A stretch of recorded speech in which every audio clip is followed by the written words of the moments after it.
ओम साईं राम। गुल 41।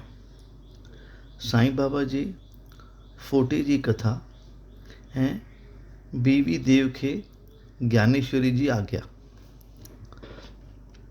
गुज़िरियल फोटे वारी वार्ता खां 9 साल पोइ अली मोहम्मद जो हिमाटपन सां गॾिजणु थियो ऐं फोटे जे बारे में ॿुधायईंसि। हिकु ॾींहुं घुमंदे फिरंदे हिकु दुकानदार खां बाबा जो फ़ोटो ख़रीद कयो ऐं उनखे फ्रेम चढ़ाए पंहिंजे बांद्रा वारे घर में भिति ते टंगे छॾियो ऐं हर रोज़ श्रद्धा ऐं प्रेम विझां बाबा जिन जो उन में दर्शन कंदो हुउसि।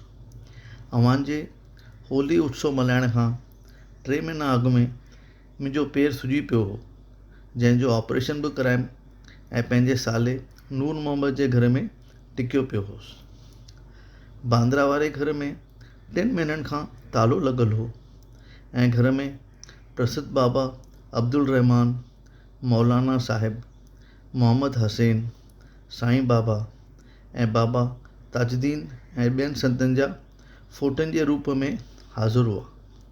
लेकिन काल जे चकर उन्हनि फ़ोटनि खे बि कीने छॾियो। हिते त सिर्फ़ु साईं बाबा जे फ़ोटे खां सवाइ ॿियनि खे उॾे ई नास करे छॾियो, जंहिंमां साईं बाबा जी शक्ति ऐं सर्वव्यापकता जो पतो पवे थो। के साल अॻु में मूंखे मोहम्मद हसीन तारिया टोपण खां संत बाबा अब्दुल रहमान जो फ़ोटो मिलियो हो, जो मूं पंहिंजे साले नूर मोहम्मद पीर भाई खे ॾिनो, जो 8 सालनि खां संदसि मेज़ ते रखियल हो। हिकु ॾींहुं इन जी नज़र उन फ़ोटे ते पई ऐं उहो फ़ोटोग्राफर वटि वञी उनखे एनलार्ज वॾो करायो ऐं उन जूं कापियूं नक़ल कढाए पंहिंजनि दोस्तनि ऐं माइटनि में विरिहायूं, जिन मां हिकु कापी मूंखे बि मिली, जा मां बांद्रा वारे घर में टंगे छॾी हुई। नूर मोहम्मद संत अब्दुल रहमान जो शिष्य हो। जॾहिं हिन जो आम दरबार लॻी हुई, तॾहिं नूर मोहम्मद वॾे फ़ोटे जी भेटा करण लाइ रूबरू वियो, पर फ़ोटे खे ॾिसंदे ई संत अब्दुल रहमान ॾाढो कावड़ियो ऐं नूर मोहम्मद खे मारण लाइ उथियो ऐं खेसि ॿाहिरि कढी छॾियईं, जंहिं ते नूर मोहम्मद खे ॾाढो ॾुख ऐं निराशाई थी। पोइ वीचार आयुसि त मूं केतिरा रुपया ख़र्च कया ऐं मोट में पंहिंजे मुर्शिद जो नाराज़पो ऐं कावड़ परायमि, छो त हू मूर्ति पूॼा जे बरख़िलाफ़ हो। तंहिं करे उहो फ़ोटो हथ में खणी अपोलो बंदर ते अची हिकु ॿेड़ी करे विच समुंड में प्रवान करे आयो ऐं ॿियनि मित्रनि ऐं संबंधियुनि सां वेनती करे नव फ़ोटा वापसि वठी बांद्रा जे वेझो समुंड में हिकु मछुआरे हथां जल प्रवान करे छॾियईं। मां अञा साले जे घर में ई हुउसि त नूर मोहम्मद मूंखे चयो त जेकॾहिं तूं संतनि जा सभु फ़ोटा समुंड में विझाए छॾींदे त तूं जल्दी चाक थी पवंदे। इहो ॿुधी मूं पंहिंजे मैनेजर मेहता खे बांद्रा मोकिलियो ऐं घर में टंगियल सभु फ़ोटा मैनेजर जे मर्फ़त समुंड में फिटा कराए छॾिया। 2 महीननि खां पोइ जॾहिं मां पंहिंजे बांद्रा वारे घर में मोटी आयुसि त ॾिठुमि त साईं बाबा जो फ़ोटो अॻे वांगुरु भिति ते टंगियो पियो हो। मां सम्झी कीन सघुसि त मुंहिंजे मैनेजर जॾहिं सभु टंगियल फ़ोटा समुंड में लोड़ाए छॾिया त पोइ फ़क़्ति साईं बाबा जो फ़ोटो कीअं बची वियो। मूं यकदमि उहो फ़ोटो लाहे मथां मुंहिंजे साले जी उन ते नज़र पए ऐं उनखे भञी फाड़े छॾे। मूं अञा इहो वीचार ई करे रहियो हुउसि त फ़ोटे खे कीअं संभाले रखां त बाबा जिन पाण मूंखे सलाह ॾिनी त मौलाना मुजाविर वटि वञी हिन जी हिदायत ऐं इच्छा मूजिबि कमु कर। मां मौलाना सां वञी गॾुसि ऐं सभु ॻाल्हि ॿुधाईमांसि। थोरे वक़्तु सोचण बैदि हू हिन फ़ैसिले ते पहुतो त इहो साईं बाबा जो फ़ोटो हिमाटपन खे सौंपण ई वाजिबु ऐं सभ खां सुठो उपाय थींदो।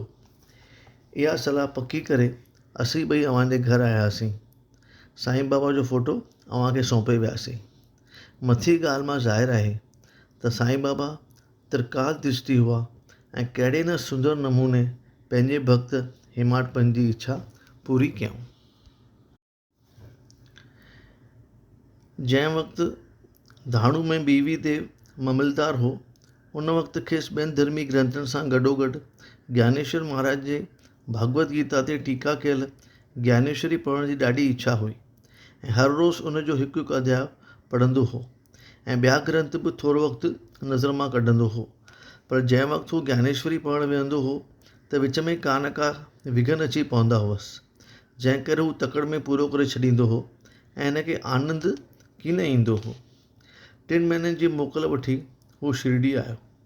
उते बि नेम अनुसार ॿिया धर्मी ग्रंथ पढ़ंदो हो, पर जॾहिं ज्ञानेश्वरी जो पाठ शुरू कंदो हो त अहिड़ा उल्टा ख़्याल अची वराईंदा हुअसि जो लाचार थी पाठ बंदि करे छॾींदो हो।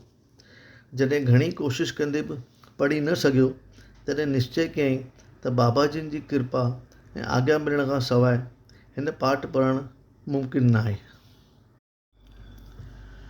1914 में फेबरवरी में कुटुंब समेत शिरडी में आयो त श्री जोग पुछियुसि त ज्ञानेश्वरी जो रोज़ पाठ कंदो आहीं? देव जवाबु ॾिनो, मर्ज़ी त ॾाढी अथमि, पर सफलता प्राप्त कान थी अथमि। हाणे जॾहिं बाबाजी जी आज्ञा थींदी तॾहिं प्रारंभ कंदुसि। श्री जोग सलाह ॾिनसि त ज्ञानेश्वरी जी हिकु कॉपी ख़रीद करे बाबा खे भेंट कर। जॾहिं हू पंहिंजनि कर कमलनि सां हिन खे छुई तोखे मोटाई ॾियनि तॾहिं पाठ करणु शुरू कजांइ। देव चयो, मूंखे त इहा सलाह ठीकु नथी लॻे। जे बाबाजिनि अंतरयामी आहिनि त मुंहिंजी दिलि जी इच्छा खाउन कीअं गुझी रही सघंदी? बाबाजिनि पाणे साफ़ शब्दनि में आज्ञा ॾेई मुंहिंजी मनोकामना पूरी न करे सघंदा छा? पोइ देव बाबाजिनि जो दर्शन करणु वियो ऐं ₹1 दक्षिणा भेंट रखी त बाबाजिनि खांसि ₹20 दक्षिणा वधीक घुरी, जा हिन ख़ुशीअ सां ॾिनी। राति जो श्रीदेव बालकराम सां गॾियो ऐं पुछाईंसि त बाबाजिनि जी कृपा केतिरे क़दुरु प्राप्त कई अथव? बालकराम चयसि त मां सुभाणे आरती समाप्त थियण खां पोइ तोखे सॼो वर्तांत सुणाईंदुसि। ॿिए ॾींहुं श्रीदेव दर्शन लाइ मस्जिद में आयो त बाबा वरी ॿिया ₹20 दक्षिणा घुरियसि, जा पिणु हिन वॾे ख़ुशीअ सां भेंट रखी। मस्जिद में भीड़ हुअण सबबु पोइ वञी एकांत में वेठो त बाबा खे सॾाए पंहिंजो वेझो विहारियो।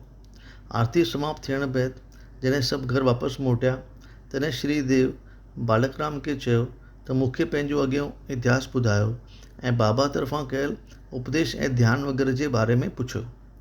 बालकराम अञा उत्तर ॾियण लाइ संभरियो त भगत चंद्रू कोड़े अची चयो त श्रीदेव खे बाबाजिनि था कोठिन। देव उते पहुतो त बाबाजिनि चयसि त पाण में कहिड़ियूं पिया ॻाल्हियूं कयो? श्रीदेव उत्तर ॾिनो त मां बालकराम खां अव्हांजी कीर्ति ऐं गुणगान ॿुधी रहियो हुउसि। बाबा उते खांसि ₹25 दक्षिणा घुरी, जा पिणु हिन खिले ख़ुशी सां ॾिनी। पोइ बाबा खेसि अंदरि वठी विया ऐं पंहिंजे आसन ते वेही खेनि चयो त तो मुंहिंजे मोकल खां सवाइ मुंहिंजे चंदे जी चोरी कई आहे। देव चयो त भॻवानु, जेतिरे क़दुरु यादि अथमि मूं कॾहिं बि अहिड़ो कमु कीन कयो आहे। पर बाबा चयसि त तो ज़रूरु चोरी कई आहे, तूं चङी तरह ढूंढे ॾिस। देव घणी ॻोल्हा फुला दिलि में कई, मगर कुझु बि पतो कीन पियसि। उन ते बाबा कावड़जी चयसि त तोखां सवाइ हिते ॿियो केरु आहे ई कोन, तूं ई चोर आहीं। तुंहिंजा वार बि अछा थी विया आहिनि ऐं ॿुढो अची थियो आहीं, त बि हिते चोरी करणु आयो आहीं। पोइ लाल लाल अखियुनि सां देव खे गारियूं ॾियणु ऐं डांटणु लॻा, मगर देव शांती सां सभु कुझु ॿुधंदो रहियो ऐं ॿाहिरि वञी वेठो। कलाक खां पोइ बाबाजिनि खेसि चयो त हाणे तूं घरु मोटी वञ। घर मोटी सॼो हाल श्री जोग बालकराम खे ॿुधायईं। 2 पहिरनि खां पोइ बाबाजिनि सभिनी सां गॾु देव खे बि घुरायो ऐं चवणु लॻा त हिन चोरी कई आहे पर क़बूल नथो करे। वरी देव खां ₹12 दक्षिणा घुरायूं, जा हिन ॿियनि खां वठी अॻियां भेंट करे नमस्कार कयो त बाबाजिनि चयसि, अॼुकल्ह तूं छा करे रहियो आहीं? देव चयो, कुझु बि न बाबा।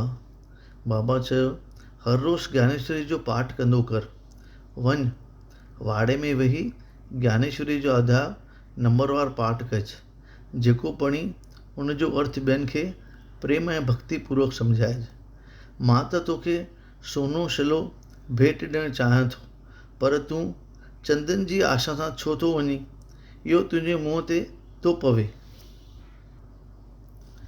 ज्ञानेश्वरी पोथी पढ़ण जी आज्ञा प्राप्त करे देव ॾाढो ख़ुशि थियो। सम्झाईं त हाणे मूंखे दिलि घुरी वस्तु मिली वई आहे ऐं आनंदपूर्वक ज्ञानेश्वरी पढ़ी सघंदुसि। पोइ साष्टांग दंडोत करे चयईं त प्रभु, मां अव्हांजे शरण में आयो आहियां। मां हिकु अबोझ बालक आहियां, मूंखे पढ़ण जी सहायता कजो।